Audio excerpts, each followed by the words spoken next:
John Squid Game. Sorry, his name is actually Hwang In-ho, aka Frontman, second and primary antagonist of the Squid Game series, having replaced Oh Il-nam from the first season. Since his boss's passing, In-ho has operated as the de facto head of state of the Squid Game empire, overseeing the surveillance, kidnapping, and death gaming of South Korean citizens. Normally, I'd be asking if he can afford it, but this time, I'm telling you up front, Squid Game pays for itself. Hello and welcome to Foot the Bill, where we audit your favorite media. My name is Trey, and today we're looking at Squid Game, everyone's favorite Death Island of childhood games. This show is like a cross between the Hunger Games and the Saw movies. All that's missing is a creepy puppet. Huh, I guess she'll do. But first, the rules. Normally on Foot the Bill, I don't charge for utilities or infrastructure, but this is literally a bespoke private island facility, so today we're gonna run things a little differently. I am going to charge for everything related to the construction of the Squid Games, and then discuss annual operation expenses. I'll be listing prices in US dollars and Korean won on screen, with prices based on the year I'm working from, 2025. My reasoning for this is twofold. One, we're watching these games take place in the 2020s, and all the equipment on screen is either new or recently acquired. Two, there's a good chance these games are updated annually or as needed, and I can't calculate the prices for things I can't see from a year I can't watch. So until we get our Squid Game prequel series, we're calculating costs based on the games we can account for and working backwards as needed. Finally, I'm going to cover everything chronologically as it appears on screen.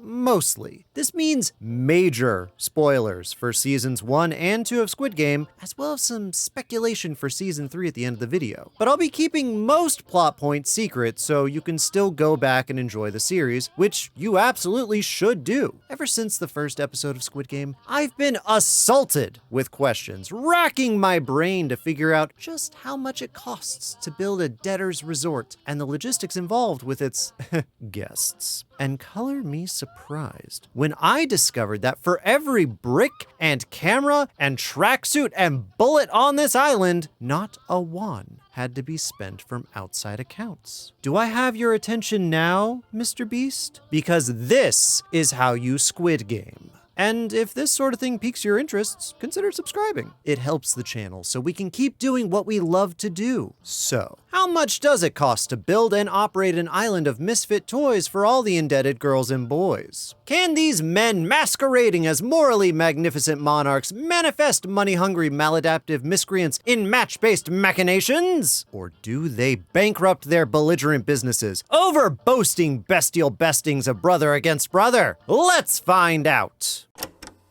The show begins with an introduction to Father of the Year and Debtor Extraordinaire, Song Ji-hoon! Ji-hoon, that's Ji-hoon, is in debt, if you didn't know, and is struggling to break even. He's also got his kiddo's birthday to plan for. What'd you get her, Ji-hoon? Ah, well, she'll need that when she gets to America. Down on his luck and sufficiently further in debt, Ji-hoon is approached by a dapper salesman while waiting for a train. Got a very simple offer. Win at Dokji, win money. Lose at Dokji, lose dignity. It's a pretty sweet deal. I call this little pregame probationary occupational gaming settlement. Or POGS, because it reminds me of POGS. Does anyone remember POGS? POGS has a few requirements to function, not the least of which is locating its players. The salesman didn't find Ji-hoon by chance. Oh, no. Ji-hoon was targeted. And he's not alone. There's 456 players in your typical Squid Game. Each and every one of them specifically targeted for their probability of entering the game. 지금 이 자리에 계신 여러분들은 모두 감당할 수 없는 빚을 지고 삶의 벼랑 끝에 서 계신 분들입니다. That means you need desperate people in a lot of debt who show penchants for gambling, risk-taking, behaviors perfect for submitting themselves to a death game. Thankfully, locating them isn't that hard. I mean, no one's trying to stay under the radar after all. They're being hassled by collectors and lawyers, sure, but they're not fleeing the country. As such, this search for potential players would resemble a background check and a credit check. Information that is typically not publicly available, unless your data has been leaked onto the internet by nefarious agents. It's not like that happens all the time, right? Wrong! It's happening all the time! February 13th, 2014. News broke of an employee of the Korean Credit Bureau stealing the data of over 20 million Korean citizens, nearly half of the entire country. Names, social security numbers, credit cards, you name it. All for the intent of being sold April 22nd, 2025. 23 million citizens had their SK Telecom cellular data leaked online. That's not fiction, that's real. But you need not worry as much about having your data stolen thanks to today's sponsor, Aura. Aura is an all-in-one digital security service that actively monitors the web for any leaks of your personal info. As a researcher, I rely on security tools to help me safely access the data I need while keeping my computer, my identity, and my family safe. And Aura does just that. With Aura, I get real-time alerts if my personal info is found on the dark web, real-time fraud alerts for credit and banking, 24/7 monitoring to keep my identity secure, a VPN, antivirus, password management, all with a US-based support team available any hour, any day. Look, if we've learned anything from our videos, it's that crime doesn't sleep, and neither should your digital security. And if anything happens, Aura includes $5 million in identity theft insurance protection. Look, I wouldn't try to pitch something I don't believe in. I've had family members and close friends suffer the effects of identity theft. I've seen their lives turn upside down and inside out because of the effects of it. And believe me, prevention is the best option. No squid men kidnapping me because of my student debt. And boy, there is a lot of student debt. I am drowning. But at least I'm secure. I did my homework, compared my options, and I chose Aura. So why not give it a shot? Stop leaving yourself vulnerable to data breaches. Go to aura.com/kittenarcader. That's aura.com/KITTENARCADER to get a 14-day free trial and see if any of your data has been exposed. I don't want to see any of you in a numbered tracksuit anytime soon. Assuming Squid Game Incorporated have sourced data on all their potential targets, they'll need to actually find these people. That requires surveillance and boots-on-the-ground investigations. Specifics in South Korea are hard to come by, but anecdotal evidence gathered from a whole host of sources suggests that it's about 1 million won per week of surveillance to find out where someone lives and what their routines are. That's approximately $722.60 US dollars, but it's on par with costs stateside. This isn't going on the tally just yet though, as I'm inclined to list this as an annual expense. Okay, so the salesman has identified several hundred potential players, but how to get them hooked? 선생님, 딱지치기 해보셨죠?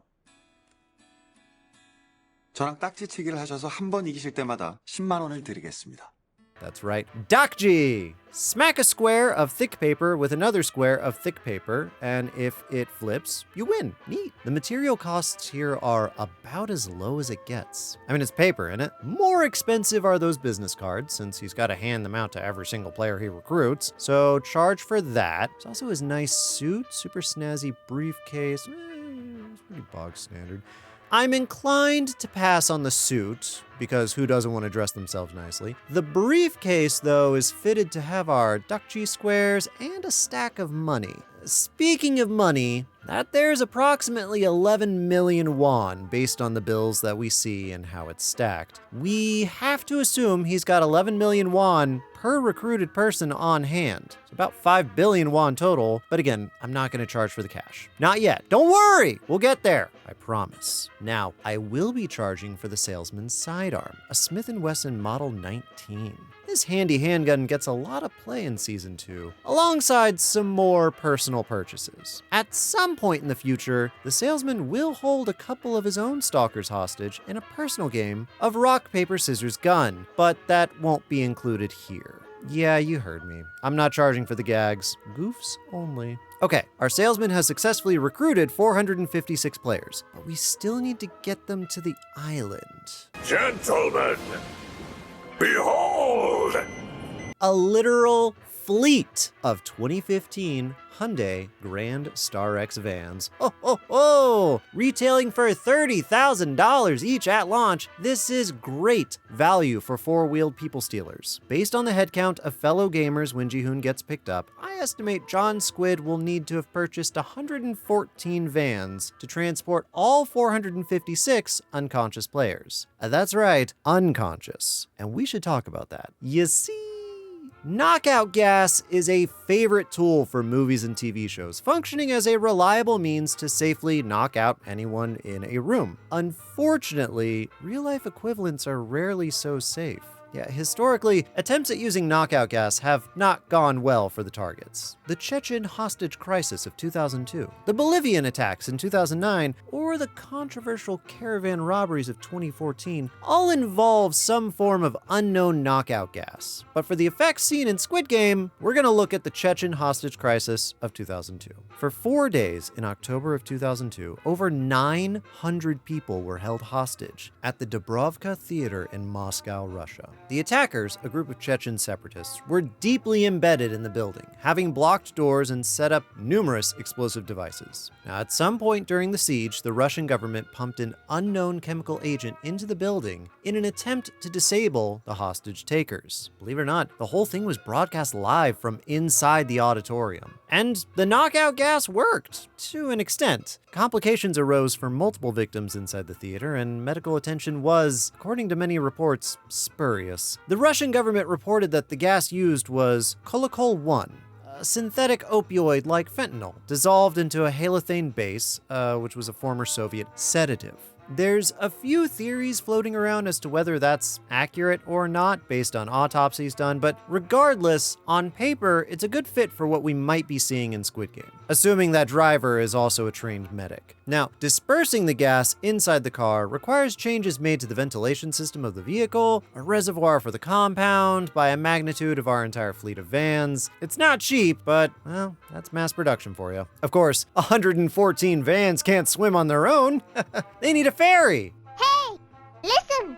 No, not that ferry. That ferry. I talked to my boat people, and while they're more familiar with yachts, they were able to confirm that a ferry wouldn't be the biggest expense on this island. In fact, you can just rent it for like 10 days, pay for fuel and insurance up front, and you're only looking at 80 million won, a little under 62 grand. Now, amongst our vans, you may have noticed someone who is neither player nor squid. Hwang Junho! Junho, that's Junho, is something of a parallel protagonist to Ji-hoon, hunting for his missing brother and tugging whatever threads he can find. While Ji-hoon introduces us to the player side of things, Junho will provide us with insight into the employee side of things. Here he is sneaking onto a van, decking a squid boy, and stealing his squiddy identity. Nice! Once our players have arrived at the island and are driven up the secret road into the secret parking garage, they're taken to the prep room to be, well, prepped. Any and all items and clothes are taken from their person and placed into a bin, while their bodies are plopped onto those oh-so-attractive tracksuits. Juicy.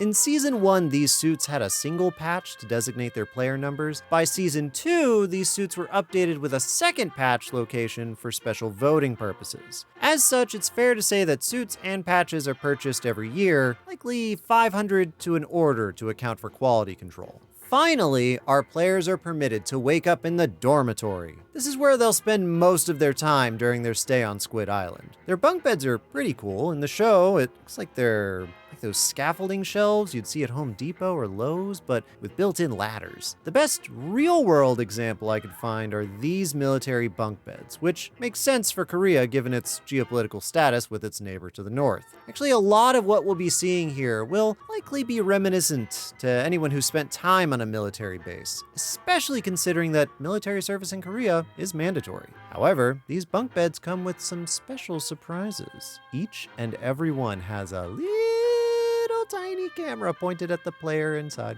Good morning, Ji-hoon. The Earth says hello.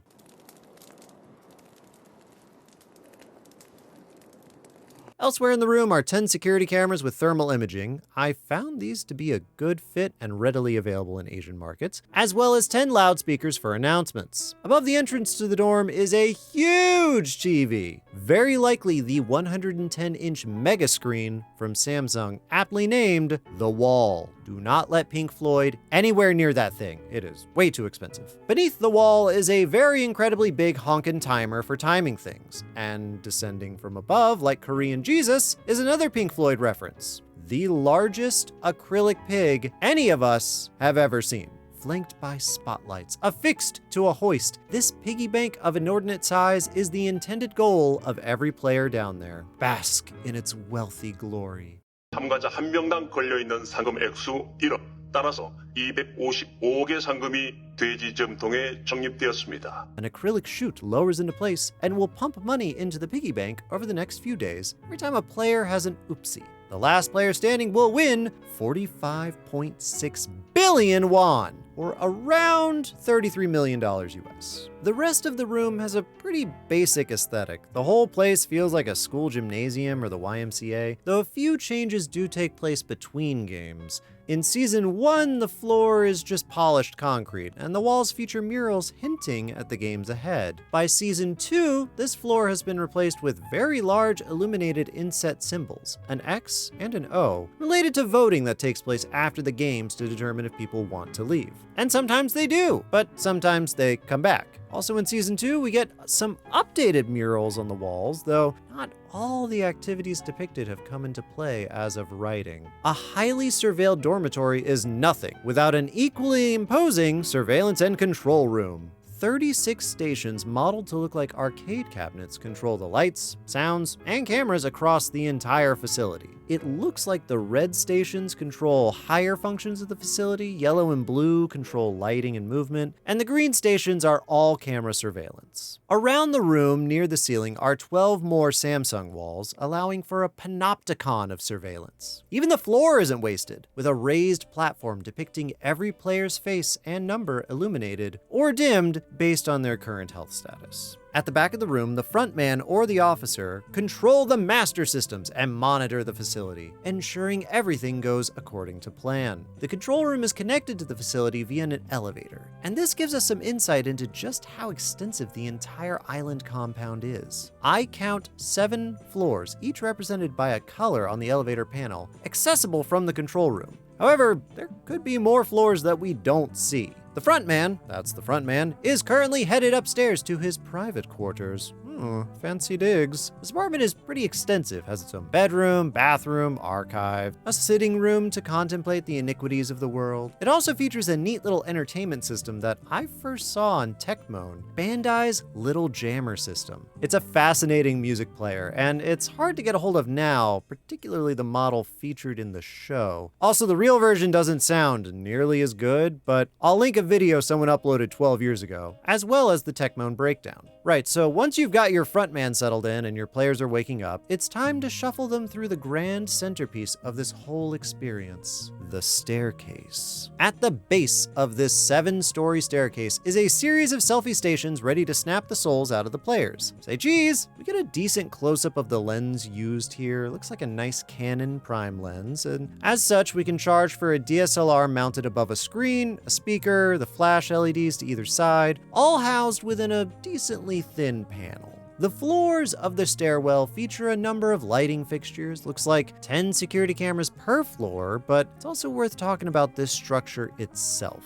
So you might think this stairwell is obscenely expensive. I mean, towering concrete infrastructure being what it is, but in truth, it's just a lot of smoke and mirrors. Concrete, rebar, paint. I mean, this isn't a parking garage after all. The maximum weight supported by these stairs is people. And the bulk of the hallways are built into the sides of the stairwell, not the center. Plus, being made out of concrete means fabrication can happen efficiently and relatively cheaply. Now, after consulting with some engineers and working through the logistics of construction under the table, we came up with 1.6 million, about 2.2 billion won total for the construction of this space. Now finally, after climbing 16,000 flights of stairs, 456 players file into the first game of the series. The show calls it red light, green light, but I prefer troubled relief. aggravated flexing, forsaken ingestion. Cars just anger me. Or traffic jam. This open concept team building exercise invites players to stretch their legs and engage their core. They must reach the other side of the quad before the timer runs out, but they can't move if the giant robot child is looking at them. And look, she does! The girl's eyes are cameras, two independently moving lenses studying the field for any signs of movement. I talked to my robotics expert and he made a good point. The fabrication of the body would probably be more expensive than the electronics contained within. Even the software that singles out moving subjects is relatively cheap. As such, all the sensors, servos, motors, and housing for this bot come to around $30,000 US. Hey, it ain't no Freddy Fazbear. If anyone is spotted trying to cross the somewhat decorated field at the wrong time, 324번 탈락. 병신 걸렸네.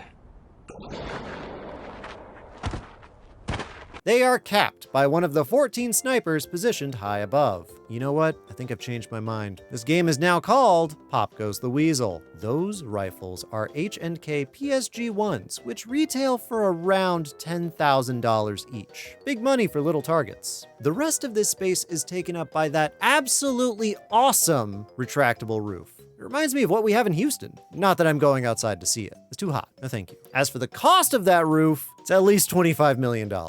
There's no getting around that. That's a ridiculous roof. Cool as it is, it makes no sense. You could have just kept this whole thing underground, or hell, they likely had to build the roof first and then mine out the space, but whatever. I'm not a Squid Game. I'm a robot cat. Ugh. Wrapping up our inaugural game, we can get a glimpse at the quarters for the island's workforce. Based on the footage, I estimate that the island houses approximately 200 armed soldiers whose duties rotate between guarding, security, cooking, and cleanup. The worker quarters resemble European prison cells. Very utilitarian, but well-equipped. Sir, this is a no-phone zone. Please put that away. Nighty-night, Junho. Of course, where there are people, there's the need to potty. And the island is equally equipped for toiletries. Nice. Interesting choice to have all the plumbing be external on the walls, but such is the nature of building inside a dormant volcano caldera island. With a staff like that and a guest list that's still pretty beefy after the first game, it's also time we met the kitchen. This is an extensive operation, akin to a full-scale restaurant or a military base. The difference is this kitchen only needs to operate for a week. So, maximum food occupancy count of around 650 head, let's call it an even 700, and from these sneaky overhead shots, it looks like we've got maybe 6 stations, several electric ranges, refrigerators, freezers. It's like a whole lot of sugar going into that pot, so we'll also charge for supplies. The meals are at best military grade, at worst an ear of corn and a high five.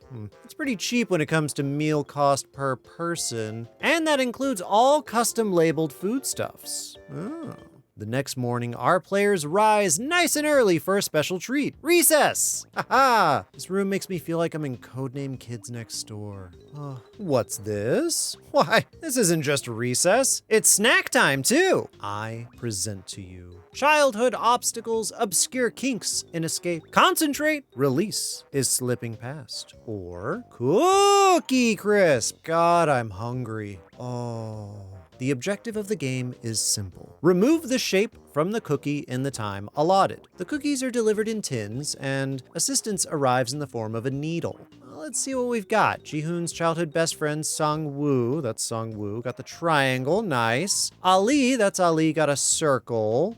Old Man, you remember Old Man. Looks like he got a star, and Ji-hoon, you remember Ji-hoon, got the, Ji-hoon got umbrella, Ella, ew.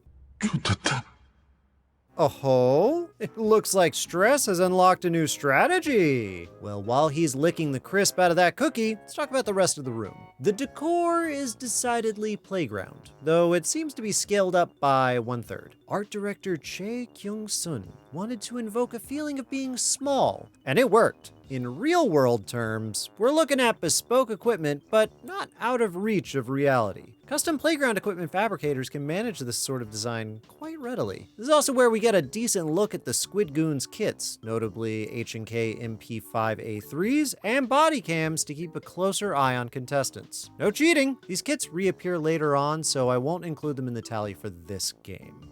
Looks like Ji-hoon successfully licked his way to the center of the cookie. Good job, bud. For the curious among you, Ji-hoon took approximately 42 licks on screen. Look, if this is a channel where we count things, we're gonna count the things that count. From Cookie Crisp, we're headed to a different kind of crispy treat. The crematoriums. The crematoriums aren't a game, but they are an important disposal service. The games have called for 456 coffins, just in case, which are carried by 6 Nichiyu FBR series forklifts. By my count, there are 12 furnaces fed by 12 carts. The furnaces are gas-powered, but one among them is an imposter. A false bottom wrenches open, dropping the coffin down a separate chute to a utility room deeper below.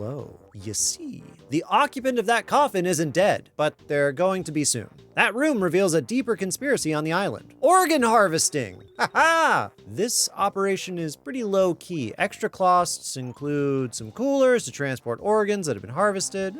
Assuming any of these jabronis are even fit to harvest from. What's curious is, I'm not sure how official this operation is to the Squid Game Inc. game plan. While yes, organs can be sold on the black market, and the profits from that enterprise barely scratch the surface of our annual expenses thus far. No, I argue, the organ harvesting scheme is a ruse. Something that was installed generations of soldiers ago to make some side scratch. As such, while interesting, I'm not charging for the custom furnace gig. Our next waiting room feels like something out of Charlie and the Chocolate Factory, though not without its requisite big old timers, cameras, and loudspeakers. Ugh, bless those big old timers. Players are instructed to make nice within the time frame, or nice will be made for them. After making friends and assembling a new team, Ji-hoon discovers the next game. Together, under great obstacles, friends will attain respect. Or Tug of War! My god, this one really speaks to the scale of this facility, and to how much of some of these games rely on infrastructure. Oof.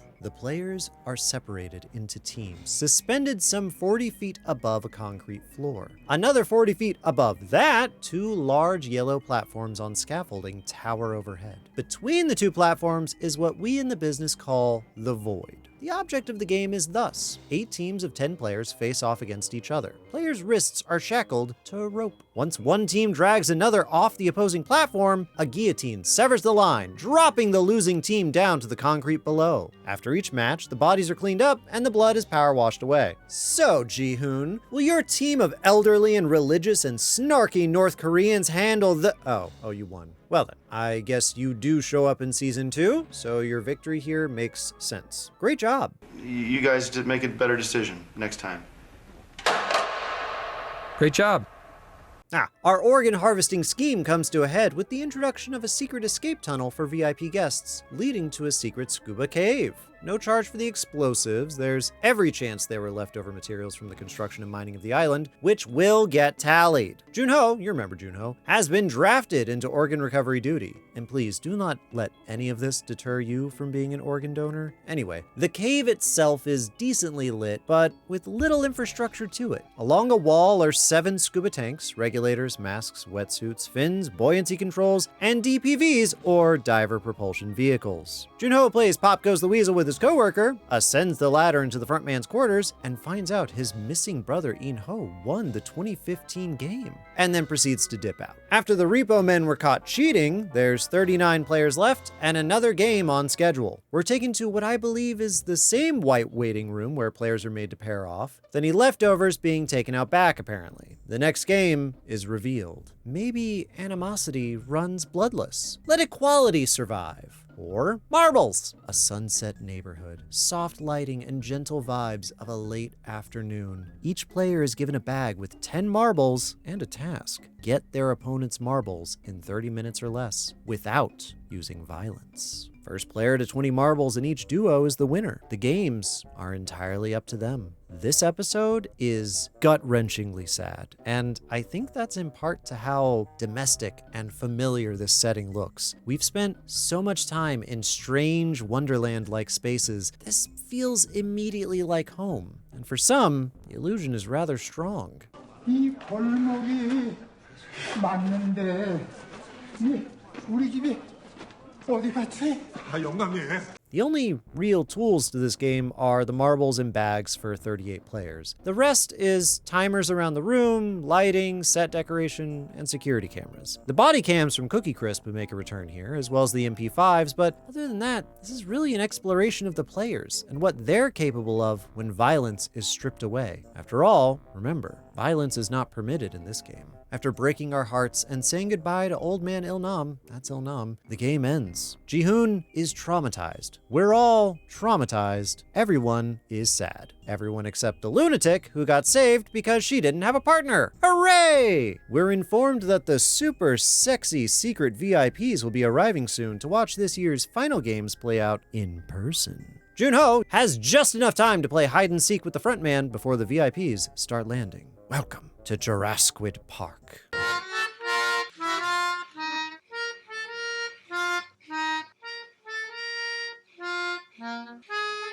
The VIP situation is interesting. Apparently, VIPs normally watch the games from the comfort of their own K-holes, which means that this island has broadcast equipment. I guess all those camera operators in the control room are doing something. Now, they're being escorted into the Rainforest Cafe of your eyes wide shut dreams, and this room is both tasteless and somehow exactly what I imagine the ultra-wealthy would love. Ugh. In the VIP lounge, we've got what some would call furniture, wall decor, lighting, rugs, carpets, fake plants. You get it. On the business end of things, there's a control podium for the frontman, what I thought was a projector and screen in front of some very nice curtains, but it turns out when this screen lifts, the image goes with it, and while there are projectors that will track screens that move to some extent, this is probably just another one of Samsung's walls, as well as 6 private rooms and a private kitchen for our very important piss knockers. There's also an adorable miniaturized version of the next game for the VIPs to keep track of without hurting their poor wealthy eyes. Oh. It appears to use chess pieces to keep track of the players, some small electronics for lighting. I can't get over this. Do you remember the tiny model traps Jigsaw would make in the Saw movies?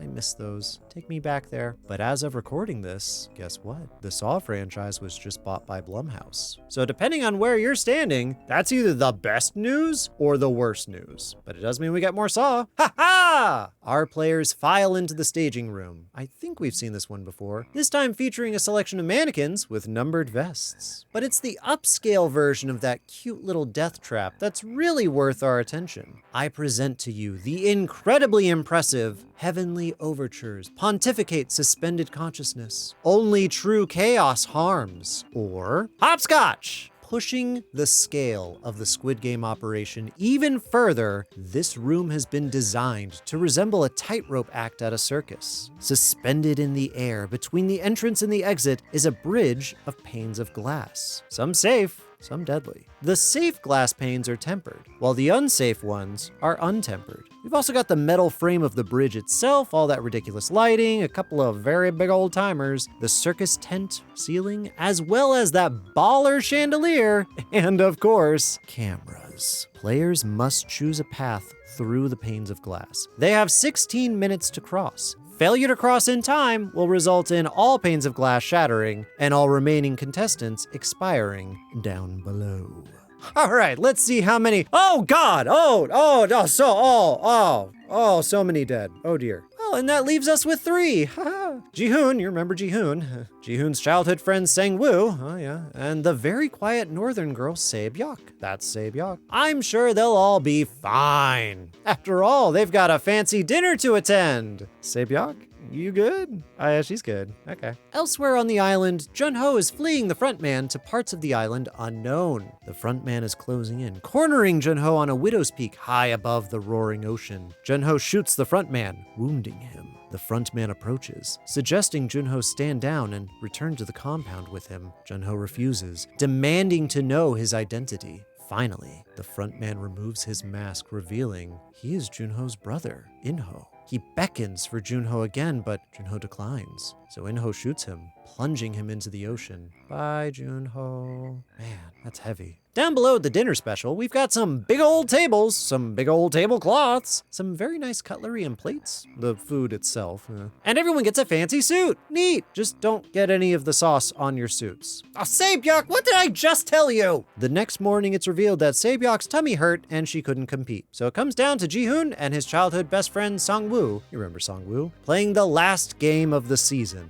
Sudden quiet. Unfortunate intimate discussion. Gangbu are made enemies. Or Squid Game. There's not much to be said for this game price-wise. A custom coin flip decides who will be offense and who will be defense. The quad for red light, green light has been reused with new lines put down for the game at hand. Reminds me of the lines you'd see on a baseball field, but they don't smudge, so either plastic or rubber, maybe a latex.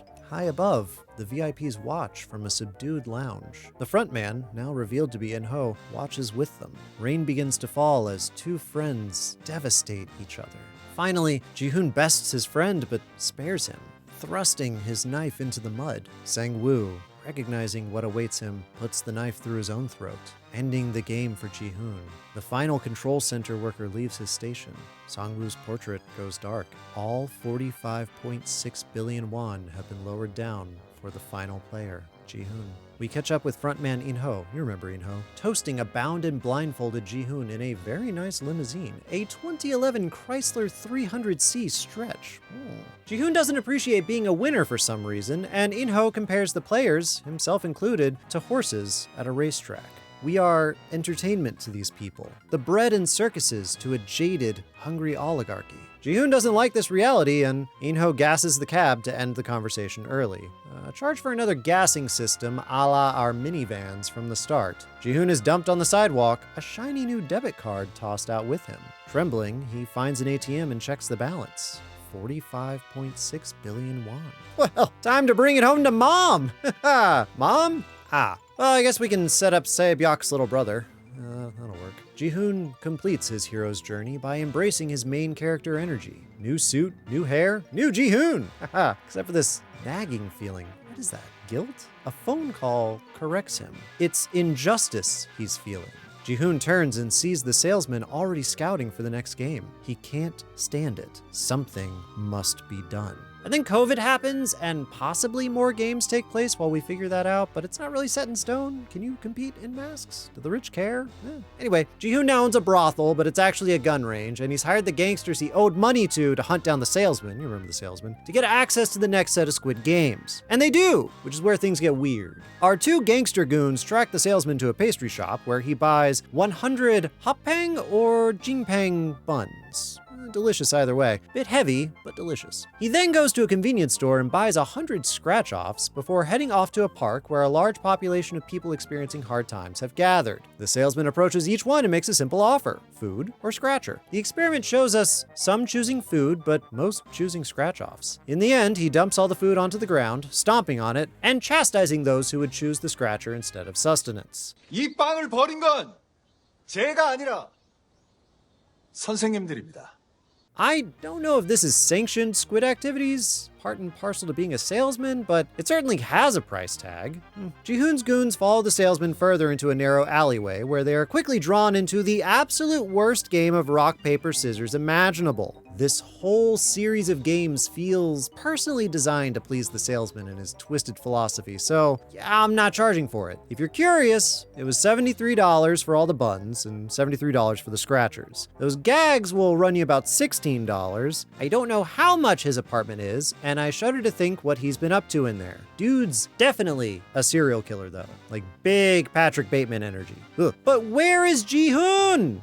He's getting ticketed by Jun-ho! Hey! You remember Jun-ho. He survived the fall! He's also been spending his downtime hunting for that dang island. Oh, and his brother. And of course, now that he realizes Ji-hoon is still alive, he's hot on the trail of all this nonsense. Eventually, the salesman confronts Ji-hoon in his sultry domicile, and the two play a game of 20 questions. Patrick Bateman over there gets a thrill out of approaching death, so Squid Games Inc. put him to work as a recruiter. Neat! Unfortunately, he gets a little too thrilled about approaching death, a little too closely, and dies. Ew. Bye, salesman. It's at that moment Jun-ho bursts into the Love Hotel. Ji-hoon gives him the shakedown and the rundown, and the two join forces to get back into the games. Somehow it's now Halloween.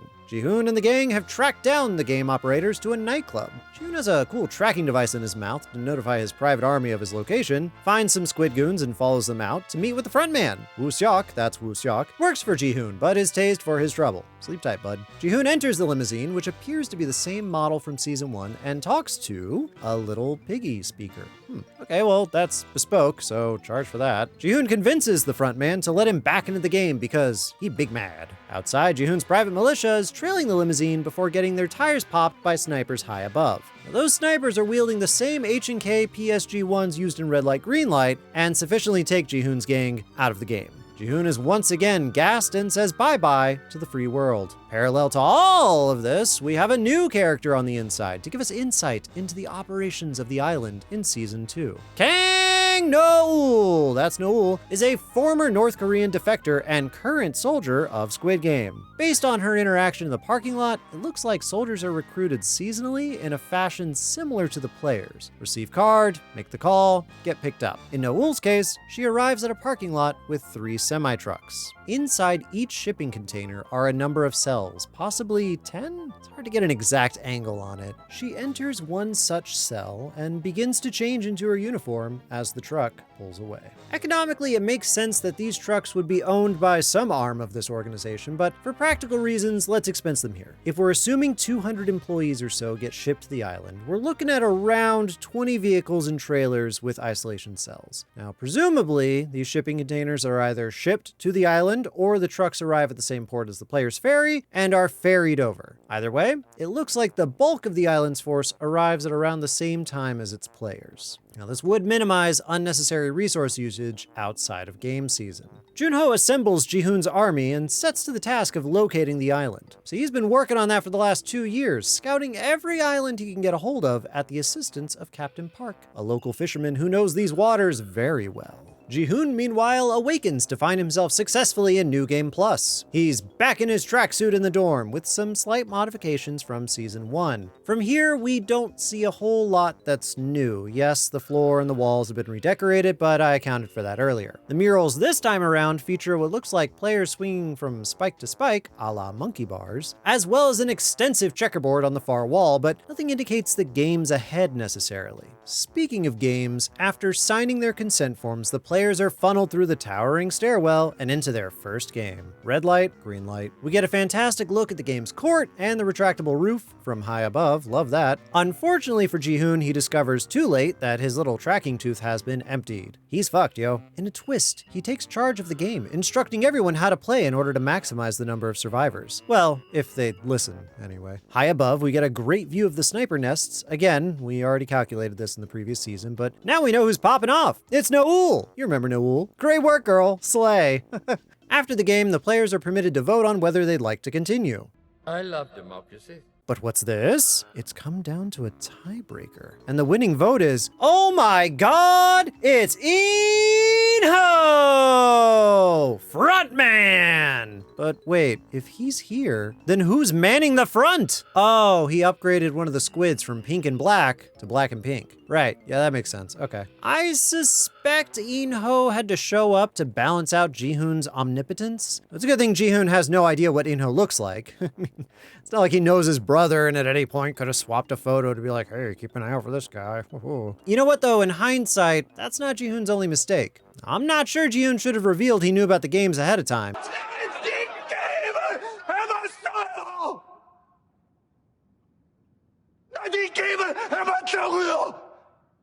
Because he really embarrasses himself when it's time for Game 2. Players enter a room resembling an elementary school quad and have 10 minutes to arrange themselves into 73 groups of 5. I present to you Strangers Aligned. Let teamwork teach a beautiful lesson of enterprising talents. Or Salt Tablet, because this is a pentathlon, aka a 5-event race. And whenever my coach in elementary school saw us get tired or flustered, he'd tell us to take a Salt Tablet because I am from Texas and I live in a cartoon. A horrible, horrible cartoon. Take a salt tablet.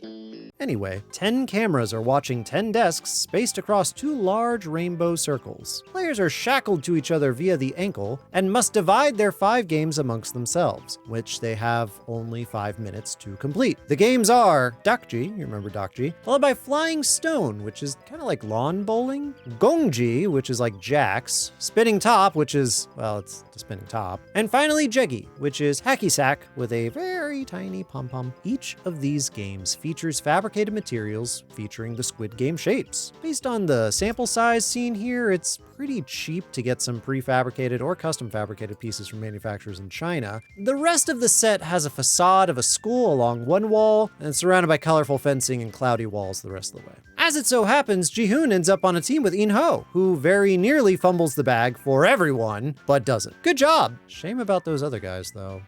Elsewhere, we catch up with Noel, who isn't being very cooperative with the organ harvesting scheme. Better talk to the boss about this. Oh, it turns out the substitute frontman is in on the organ theft. Well, better threaten her just in case. Haha. These admin halls are cool, though. Looks like there's offices outfitted for meetings with soldiers, managers, possibly even workers if called for. Also note this locker room for soldiers, very neat. Looks like every soldier has access to each of the firearms we see, though sniper rifles might be preserved for special cases. They certainly won't be used in the next game, though. The MP5s certainly will. Actually, let's go ahead and bill for our soldiers' get-ups here. Uniform, mask, MP5, Smith & Wesson Model 19, walkie-talkies. I think that's everything. Shoes.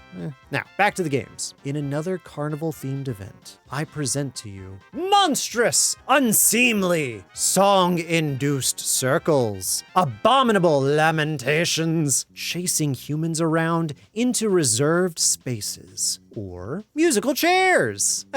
I guess actually it's more like musical doors, except when the music stops and you don't end up in a room with the right number of people, it becomes musical firing squads. Right. In case you couldn't tell, yeah, the rules are pretty simple. Get spun, get told a number, hide in a room with that number of people. The overall infrastructure for this room is immense. Circular rooms are no easy thing to do, especially when they have 50 rooms attached to the circumference. We've got 2 entrances to the room to ease congestion, as well as 2 giant timers above those very decorated doorways. There's a lot of tent decor going on here, drapes and statuary and what have you, but that centerpiece, in the middle of the room is a very incredibly large rotating platform that is both lit from below and above with some very impressive stage lights to enhance the panic of the whole thing.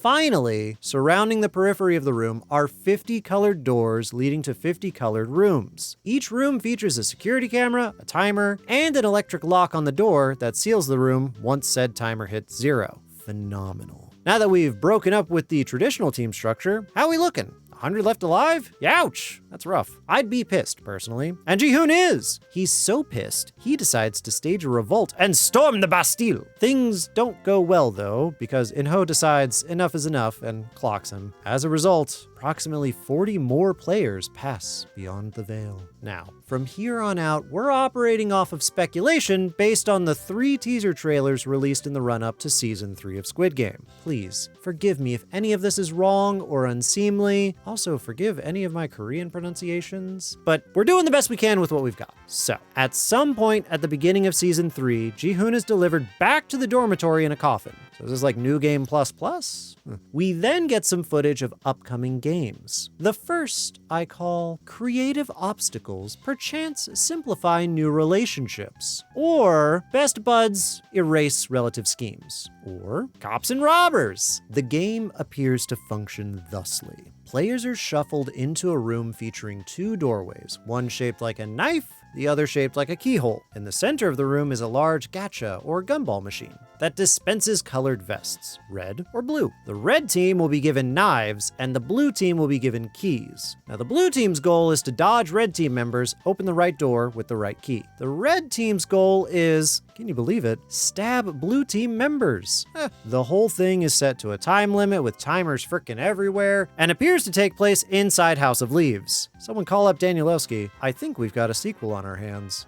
P.S. Mark, if you're watching this, your new book is great, and I'd love to do a video on the property value of a house that's bigger on the inside. Just saying. Yeah. The play space for this room is extensive and appears to utilize the full height of the complex with what looks to be several multi-story drops throughout the labyrinth. It kind of reminds me of some of the games from Takeshi's Castle, if you remember that show. Anyway, it's possible this game has multiple rounds of re-rolling colors until the number of players has been decreased enough to move on to Justice Undone. Mankind profits, reality obliterated, people erased. Or Jump Rope. I don't know why it's on a railroad track. That seems dangerous. Also, I don't know how they made this feel more stressful than the fire jump rope minigame from Mario Party, but here we are. We also get to see Boybot. Hi, Boybot, as well as Girlbot. You remember Girlbot. So at either end of a big chasm is a giant robot swinging a giant jump rope. Possibly players need to cross that bridge while avoiding the jump rope when the light is green, and it's clear to cross, but once the light is red, you're on the bridge, and you just have to dodge rope. The room is cylindrical, I think, with a garden far below ready to gently catch players that fall off.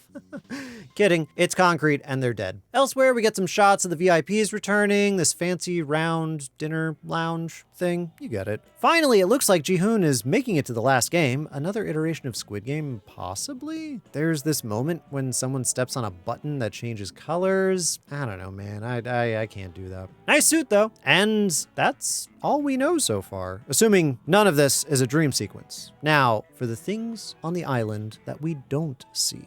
There are likely dozens, if not hundreds, of interconnecting hallways for maintenance, cleanup, generally shuttling administrative workers around. There's also the matter of air conditioning, which we can see present in the dormitory and the kitchen. This means that there's some centralized industrial AC taking place. Smart, since things would get real gross if they couldn't air out these rooms. Ugh. Next, we see some plumbing present in the bathrooms and kitchen, but we don't know what the waste management system looks like. Septic tank? Ocean spray? Likewise, we don't know if there's a desalination process happening on the island, or if fresh water is shipped in and utilized via wells and water storage. There's also the matter of water pressure, heating, you get it. And of course, power. How are all these lights staying on? These cameras? All these big machines and timers and TVs? Is there a diesel generator somewhere running 24/7? Are there solar panels and battery banks? Is there wind power or geothermal? But perhaps the biggest question of all. How did this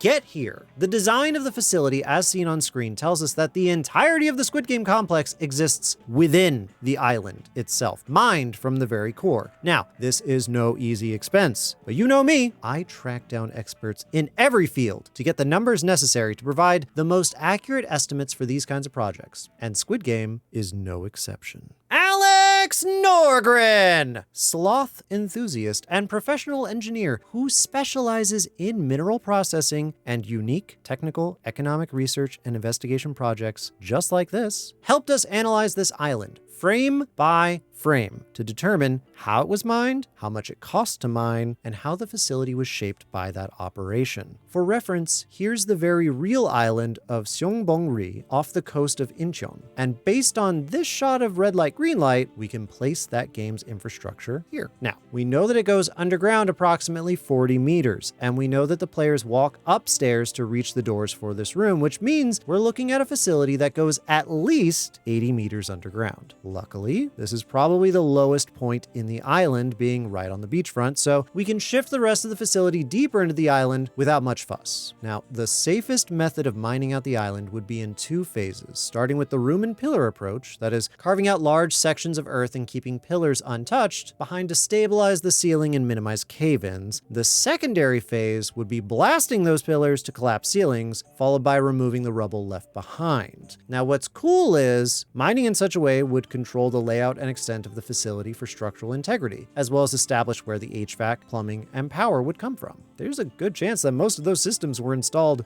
during excavation and just left in place. Now, as far as cost goes, here's where things get a little dark. You see, you want skilled miners to organize and handle logistics for extracting raw earth without destroying the chances of a stable facility. But there are certain jobs where the workforce could be more disposable. And in the interest of secrecy, that's not a terrible idea. The workforce could be low skill, unlikely to be missed, and if they are paid, they're paid pennies on the dollar. But they're probably not paid. Their couriers were certainly paid. Yeah.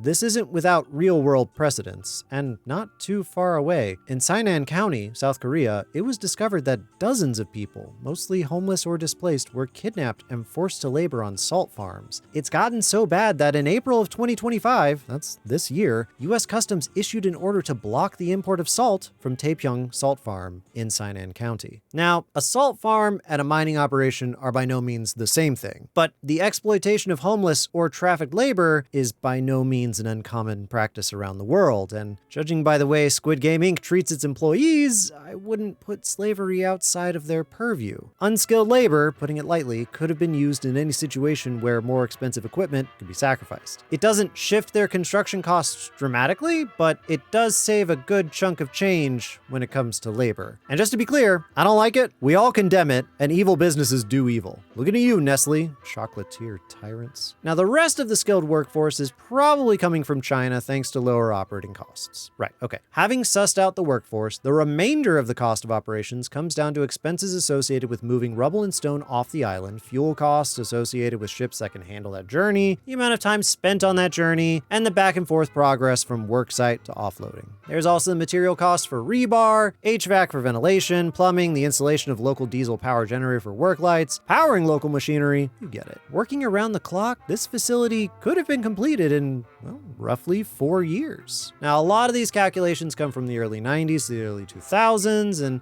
had to be worked backwards from US standards into Chinese numbers and Korean equivalents, so by no means is this an absolute standard, but if we work under the assumption that construction took place in the late 80s to early 90s, as far back as our calculations hold, all told, the estimated capital expenditure and operational expenditure, or CAPEX and OPEX for short, would be in the ballpark of $38,79,337.24, and around $7.28 per metric ton of rubble removed. And that's priced around the time of the facility's construction. Again, that includes labor, equipment, steel, lumber, fuel, lube, explosives, tires, construction materials, electricity, and sales tax. And again, what's cool is a lot of this operation would have dictated and included the laying out of electrical, HVAC, and plumbing for the island as needed. So those costs can be rolled over into that somewhat. So, can John Squid Game afford his theme park of terror? Does Ji-hoon inherit the enterprise if he wins a second time? Are they gonna make the Frontman front the money for this year's games? Let's find out! In total, the Squid Game enterprise can be examined in 3 stacks: construction, annual costs, and the games themselves. Construction of the island facility cost approximately $41,520,340.03 in 2025. Like I said, I can't really work this backwards from 2025 all that much, but that's at least the cost minus the mining. Now, maintenance is a bit easier. This includes the year-over-year costs, so that's fuel, food, prize money, you get it. Yearly, this costs approximately $38,497,332.62, and that is subject to change based on shifting prices each year, so take it as an average. Now, as for the games, those so intense games, I'm including the armed response only for red light, green light. That's the only game that utilizes a specific kind of weapon, a sniper rifle, to enforce the rules of the game. Other games reuse the submachine gun or the revolver to punish losses, so while the presence of lethality exists, it's not necessitated by having a gun. I'm also choosing to divide these because of reuse. I don't want to charge twice for a submachine gun or handgun bought once. Plus, guards are seen fully armed, but they're not armed with sniper rifles, further convincing me that the rifle is a specialized part of that specific game. Likewise, I'm not charging for security cameras or lighting, but I will charge for set decoration when it makes sense. Cost-wise, things break down pretty interestingly. red light, green light clocks in at $198,618.99 in 2025. That's within spec. The doll certainly ate up a good chunk of that, but those rifles, woo! And I'm not including the roof because it really does nothing for the game. Now, Honey Cookies comes in at $286,841.77, mostly due to oversized playground equipment. You gotta set the mood. Tug of War is surprisingly more affordable than most of these at $26,860.52, but that's what happens when a lot of your infrastructure is recycled from materials used to build your space. Reduce, reuse, recycle, and don't look down. Now, Marbles is surprising because of how simple it is, but also pricey, mostly because set decoration, at approximately $59,737.80. Okay, now Hopscotch is another story. Not only do we have the game itself, we have the miniature version of it as well. Adorable. Hopscotch is an industrial marvel, but again, not as expensive as you'd think at $108,481.98. Of course, the cheapest game here is Squid Game, the final game of Season 1, with no comparison. Mud, rain, heartbreak. It's about $400 to fabricate a custom coin and the lines on the ground. The rest is just raw manpower. Season 2 sees another healthy balance of big projects and small-scale operations. The six-legged race is mostly decoration and manufacture of custom children's toys, clocking in at $85,223.99. Mingle, meanwhile, is insane.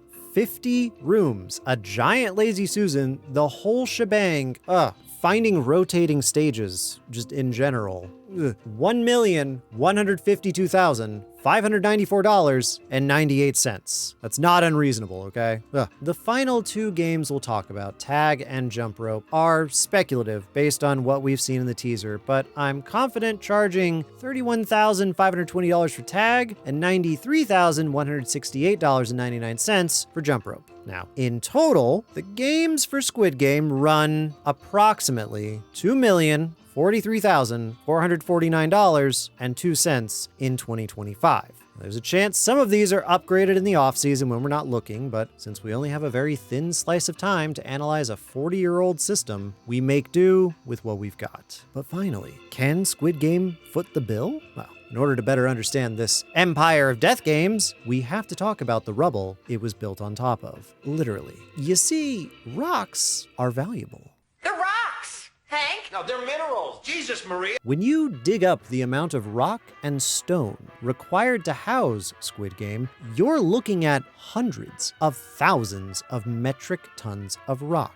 Now, luckily for the squids, there are markets all over the world that could use said materials for construction. Now, yes, some of this might get used as backfill for projects on the island, but for the most part, a majority of what's extracted material will be sold in markets for a profit. How much profit? Well, depends on what's extracted. Squid Game Island is an old volcanic caldera filled to the brim with granite, as is normal for islands around Korea, but it could also contain lead, silver, mercury, lithium, uranium. You get it. Now, what do you get for selling all of that? Well, look, even if it were more common rock, let's just say it's all granite, the sheer amount of rubble extracted and sold would hit markets to the tune of around $1.4 billion US. That's billion with a B. Subtracting the shipping cost, excavation cost, construction cost, game cost, annual cost, including the prize money, we have a total profit of $1,330,775.57.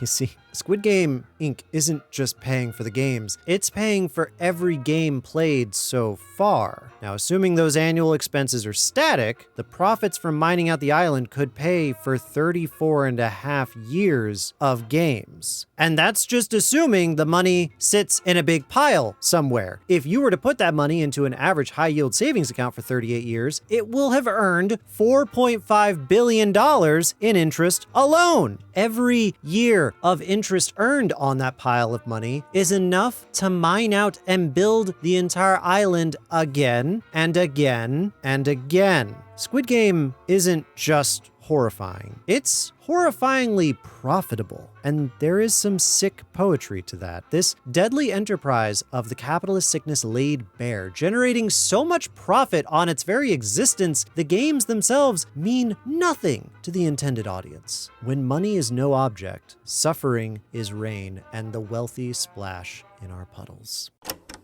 But what do you think? You think Squid Game skimped on the bill somewhere? Does Ji-hoon deserve more than just the prize money? I don't know how season 3 has ended yet, as I'm writing this, but I hope he gets to see his daughter at least. Oh, please don't let him die. Oh, don't let him be dead.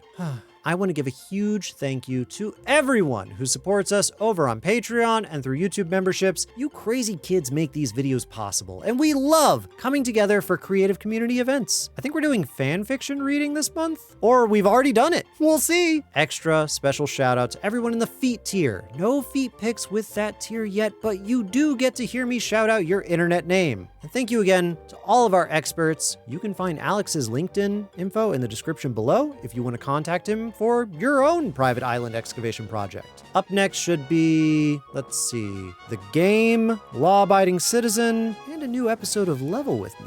And now that Saw is back on the menu, oh, you better believe we're doing Saw. And as always, there are new and exciting projects on the horizon. Thank you so much, everyone. Thanks again to Aura for sponsoring this video. I'm sorry I'm losing my voice. And remember, I'm here to make stuff. You're here to watch. Thanks.